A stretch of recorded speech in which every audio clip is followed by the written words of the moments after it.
ওসমান হাদি হত্যার চেষ্টা মামলা তদন্তের সাম্প্রতিক অগ্রগতি সম্পর্কে জানা গেছে।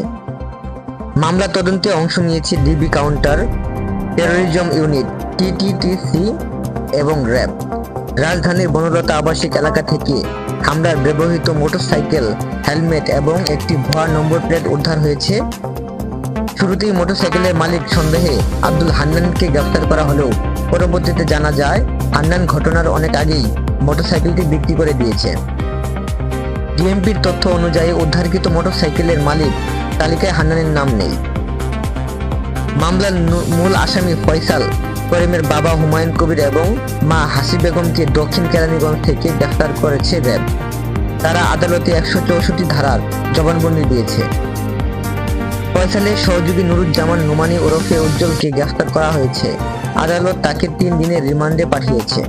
উজ্জ্বল দাবি করেছেন ফয়সাল তার কাছ থেকে পরিবার নিয়ে ঘুরতে যাওয়ার কথা বলে গাড়িটি ভাড়া নিয়েছিল।